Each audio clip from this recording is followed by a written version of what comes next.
यूपीएससीएस pre तथा mains में पूछे गए प्रश्नों तथा उनके उत्तर की श्रृंखला में आइए आज हम देखते हैं उत्तर प्रदेश म्युनिसिपैलिटीज एक्ट 1916 से प्रारंभिक परीक्षा में पूछे गए प्रश्न तथा उनके उत्तर। पहला प्रश्न है, the president of municipal board on charges can be removed by which amongst the following. नगर पालिका बोर्ड का अध्यक्ष आरोपों पर निम्नलिखित में से किसके द्वारा हटाया जा सकता है? A, the municipal board by simple majority, B, by the electorate who elected the president by simple majority, C, by the state government and D, by the commissioner of the division. इस question का सही answer है option C, by the state government. इस question के answer के लिए हमें section 40 देखना होगा जो कि रिमूवल ऑफ मेंबर्स की बात करता है। सेक्शन 40 क्लास 1 के अकॉर्डिंग द स्टेट गवर्नमेंट में remove member of the municipality on any of the following grounds. इसमें क्लास 1 में ए से लेकर के एस तक में दिए गए ग्राउंड पर राज्य सरकार किसी भी मेंबर को हटा सकती है।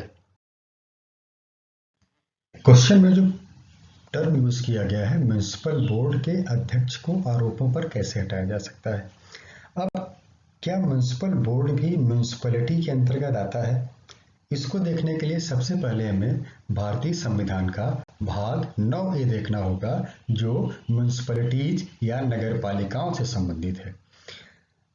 संविधान के अनुच्छेद 243P जो कि डेफिनेशन क्लास से संबंधित है, उसके क्लास ई में बताया गया है municipality means an institution of self government constituted under article 243Q। अब article 243Q constitution of municipality के बारे में बताता है और यह कहता है कि प्रत्येक राज्य सरकारें इस भाग के उपबंधों के अनुसार अपने यहाँ नगर पालिकाओं का गठन करेंगी। 243Q क्लास 1 सब क्लास ए नगर पंचायत के बारे में बताता है। नगर पंचायत वह क्षेत्र होगा जो ग्रामीण क्षेत्र से शहरीकरण की ओर बढ़ रहा होगा, मतलब जो ट्रांजिशनल एरिया होगा वो नगर पंचायत कहा जाएगा। और नगर पंचायत की ऐसी ही डेफिनेशन म्युनिसिपैलिटीज एक्ट 1916 में सेक्शन 2 जो डेफिनेशन क्लास है 9C में दी गई है। और 243Q क्लास 1 सब उप क्लास बी में म्युनिसिपल काउंसिल के बारे में बताया गया है। Municipal council smaller urban area जो छोटे नगरीय क्षेत्र होंगे वो म्युनिसिपल काउंसिल होंगे। और ऐसी ही सेम डेफिनेशन 1916 के एक्ट अधिनियम में 9B में दी गई है। और 243Q क्लास 1C में म्युनिसिपल कारपोरेशन के बारे में बताया गया है। म्युनिसिपल कारपोरेशन जो होगा वो लार्जर अर्बन एरिया होगा, बृहत्तर नगरीय क्षेत्र होगा।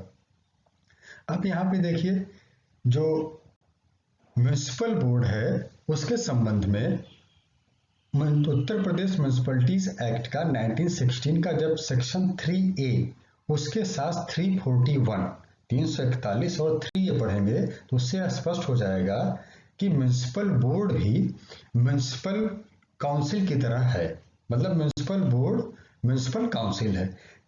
सेक्शन 3A का जो क्लास 3 है वो ये कहता है notwithstanding anything in subsection 1 every municipal board existing immediately before the commencement of the Uttar Pradesh urban local self government laws amendment act 1994 shall from such commencement and until the first constitution of the municipal council under this act as amended by the said act be deemed to be a municipal council under this act।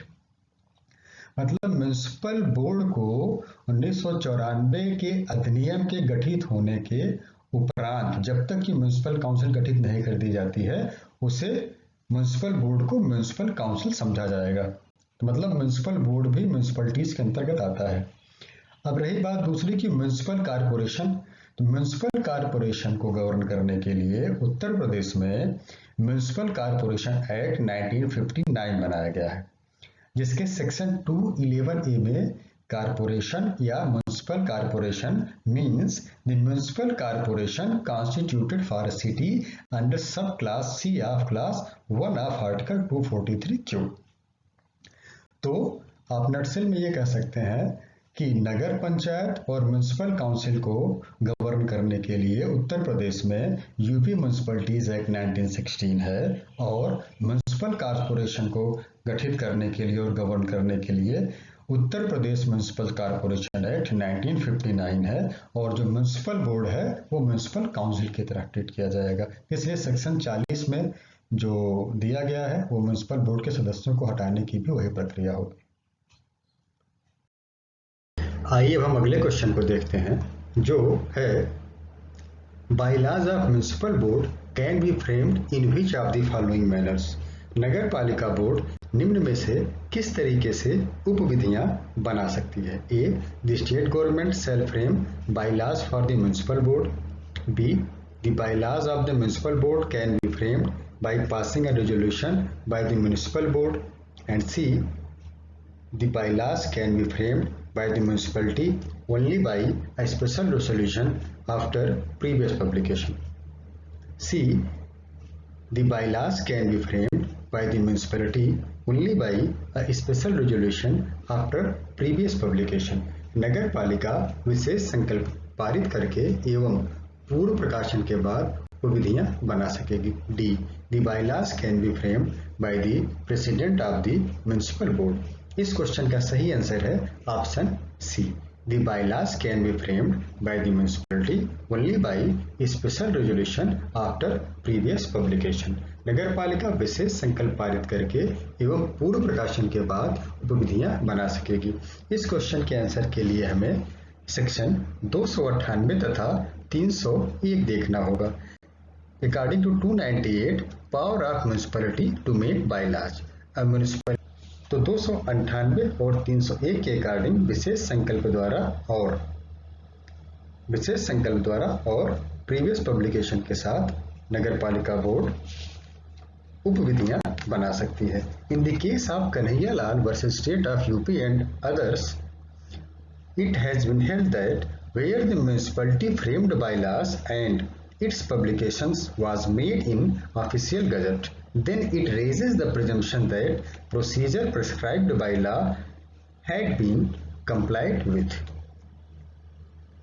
Question है, an elected member of the municipal board can be removed by A, a resolution passed by a municipal board by simple majority, B, a resolution passed by a municipal board by 2/3 majority, and C, an order passed by the state government, and D, an order passed by the president of the municipal board. इस question का सही answer है option सी। इस question का detail हम पहले question में ही देख चुके हैं। अगला क्वेश्चन है, before which authority appeal will lie under section 160 of UP municipalities act 1916 in a case tax assessed upon the annual value of building और लैंड और बोथ। उत्तर प्रदेश नगर पालिका अधिनियम 1916 की धारा 160 के अंतर्गत भवन या भूमि के वार्षिक मूल्यांकन पर कर निर्धारण के मामले की अपील पोषणीय होगी। A, state government, B, prescribed authority, C, district magistrate, D, none of the above. इसका सही आंसर है option C, before district magistrate. इस क्वेश्चन के आंसर सेक्शन 160 में ही है। According to 160, appeals relating to taxation in the case of a tax assessed upon the annual value of buildings or lands or both, an appeal against an order passed under subsection 3 of section 143 or under subsection 3 of section 147, and in the case of any other tax, an appeal against an assessment or any alteration of an assessment may be made to the district magistrate or to such other officers as may be empowered by the state government in this behalf. Section 160 से लेकर के 164 appeal against taxation से संबंधित है।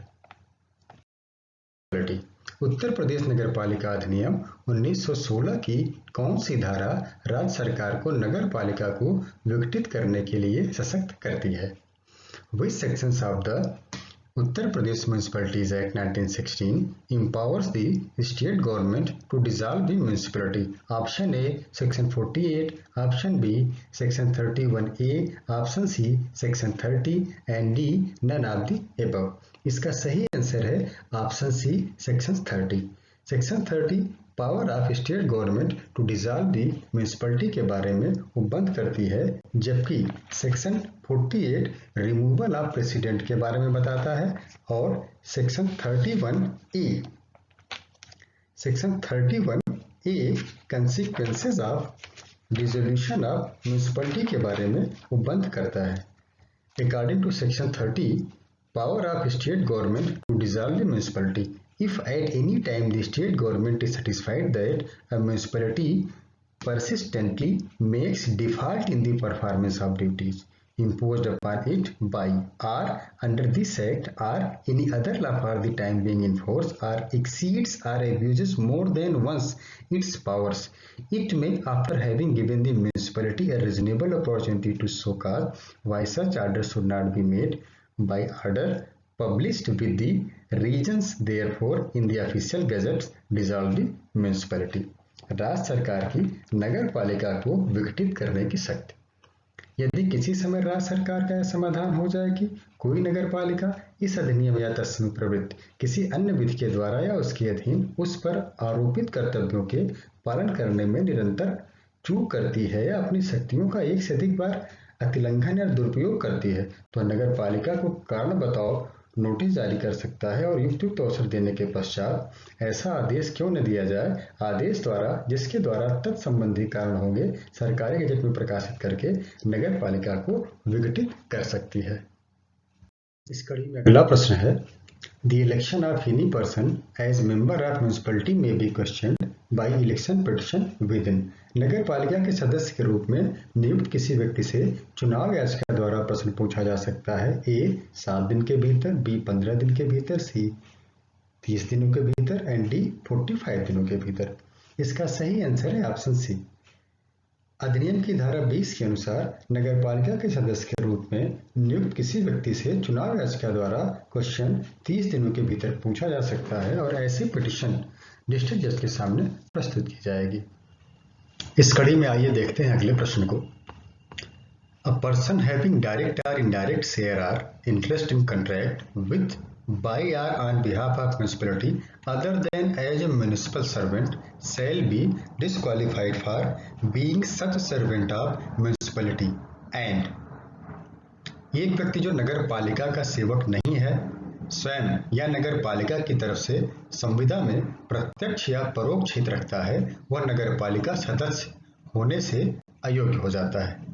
इसका option जो दिया गया है, ए ऐसे नगर पालिका सेवक का पद खाली हो जाता है। Office of such municipal servant shall become vacant. B shall be deemed to have committed an offence, अपराध किया गया प्रतीत होता है। ऑप्शन सी है ए एंड बी बोथ और ऑप्शन डी है नन ऑफ दी एबव। इस क्वेश्चन का सही आंसर है ऑप्शन डी। कहीं कहीं आपको इसका आंसर ऑप्शन सी भी देखने को मिल जाएगा। इस क्वेश्चन के आंसर के लिए हमें section 83 of Uttar Pradesh municipalities act 1916 को देखना पड़ेगा।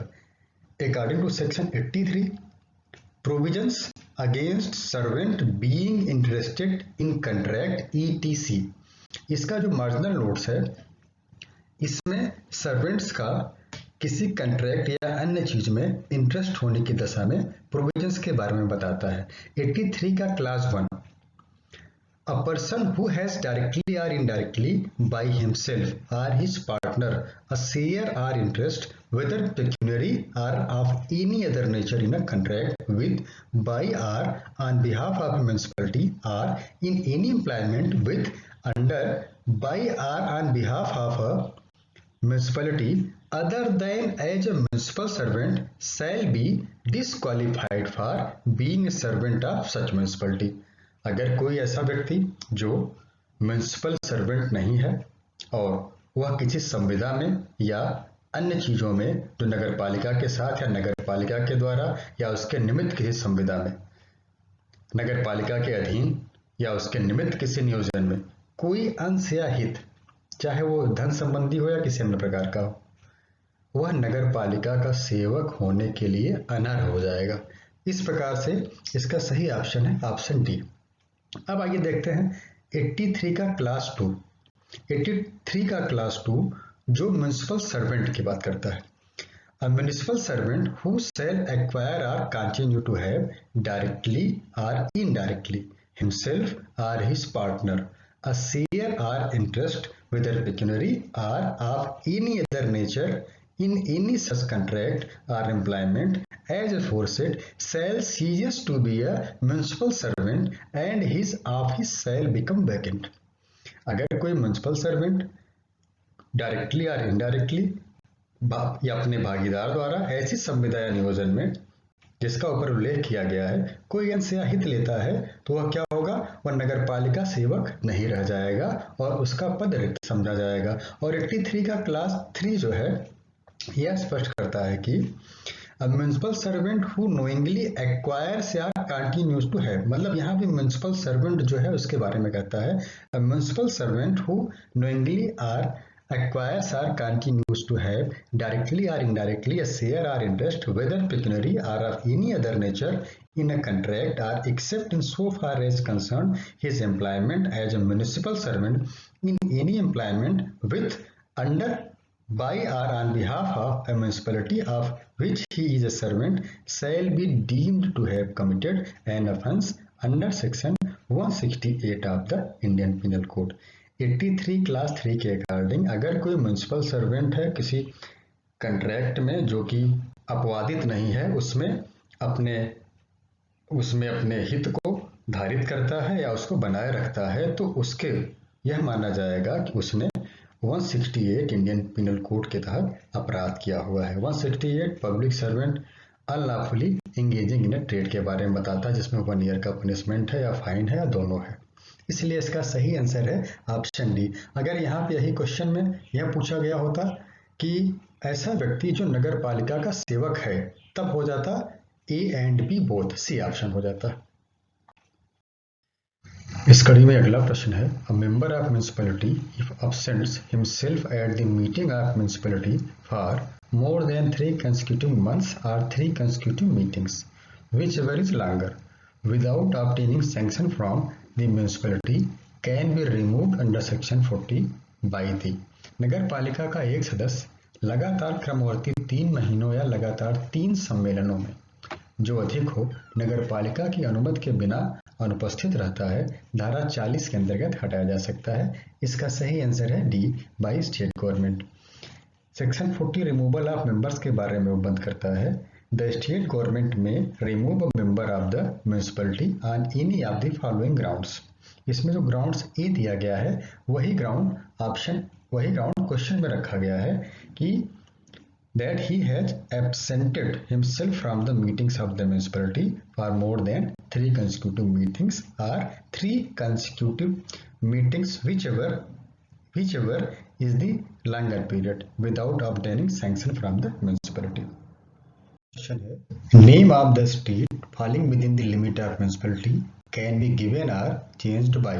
नगर पालिका के अधीन किसी गली या सड़क का नाम रखने या बदलने की शक्ति है A state government, B municipality by resolution of 2/3 members after approval by state government, C municipality with the prior approval of the prescribed authority, या D municipality upon direction of the local member of parliament. इस question का सही answer है option C municipality with the prior approval of the prescribed authority.